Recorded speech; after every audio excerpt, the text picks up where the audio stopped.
saya akan bincangkan tajuk memberi salam.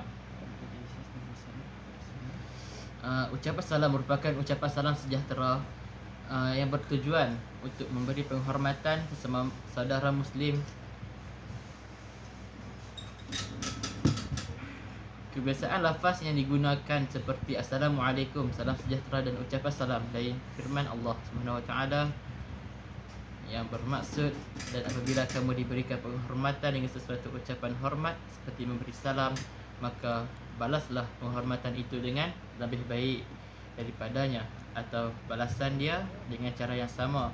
Sesungguhnya Allah sentiasa menghitung setiap sesuatu. Surah An-Nisa ayat 85. Di dalam mentafsir ayat di atas, Syekh Al-Sa'di menyatakan di dalam kitabnya, ucapan salam merupakan lafaz yang diucapkan dan dijawab kepada seseorang untuk memuliakan dan mendoakan kebaikannya. Hukum menjawab dan memberi salam ialah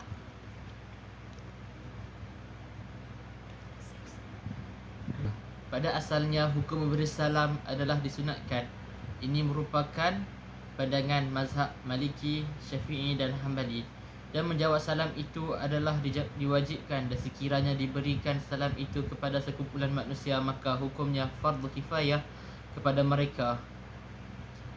Selain itu, Imam Nawawi menyatakan di dalam kitabnya, hukum memulakan salam itu adalah sunat muakkad. Adapun hukum menjawab salam itu fardu dan wajib secara ijma'. Sekiranya seseorang memberi salam kepada seseorang yang lain, maka yang kedua itu wajib menjawabnya sebagai fardu ain. Manakala sekiranya diberi salam kepada sekelompok manusia, maka menjawabnya jadi fardu kifayah. Selain itu, dalam keadaan seseorang itu sibuk melakukan satu perkara seperti membaca Al-Quran, berzikir, makan dan ketika dalam tandas, para fuqaha membahagikannya kepada beberapa keadaan di antaranya.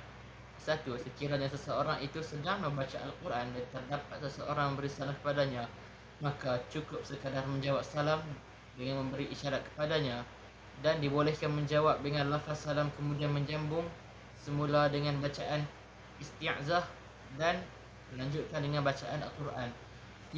Nombor 2.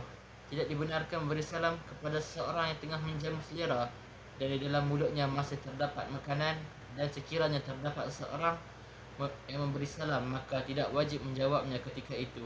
Namun sekiranya tidak terdapat halangan yang menjawabnya seperti tidak dapat makanan di dalam mulutnya, maka wajib menjawabnya. 3. Memberi salam kepada seseorang yang sedang menunaikan hajat di dalam tandas dan seseorang yang tidur, maka hukumnya makruh serta tidak wajib menjawabnya. Perihan masalah ini, Imam Nawawi di dalam kitabnya menyatakan sekiranya seseorang itu sedang membuang air, berjima atau seumpamanya, maka memberi salam ke atasnya dan tidak perlu menjawabnya. Begitu juga seseorang yang tidur, mengantuk, solat, melakukan azan atau seumpamanya, maka salam itu tidak memberikan kesan ke atasnya. Di dalam keadaan seseorang itu sedang makan dan makanan masih terdapat di dalam mulutnya, maka tidak perlu untuk menjawab. Sekiranya tidak terdapat makanan di dalam mulutnya, maka dibolehkan menjawab salam dan wajib untuk menjawab salam. Kesimpulannya, berbalik kepada persoalan di atas, dalil yang diberikan maka dapat disimpulkan kepada beberapa keadaan.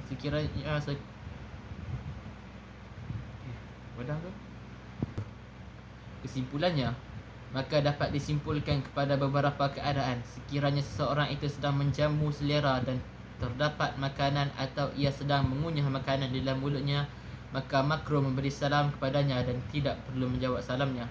Sekiranya seseorang di dalam mulutnya tidak mempunyai makanan atau tidak mengunyah makanan, maka dibolehkan memberi salam kepadanya serta wajib menjawab salam. Oleh itu, di dalam hal ini seharusnya memberi salam memerhatikan situasi seseorang yang hendak diberikan salam ke atas nya supaya tidak mengganggunya. Semoga Allah Subhanahu wa taala memberikan kefahaman yang sahih terhadap agamanya serta taufik dan hidayah untuk mengamalkan syariatnya dengan sebaiknya. Amin ya rabbal alamin.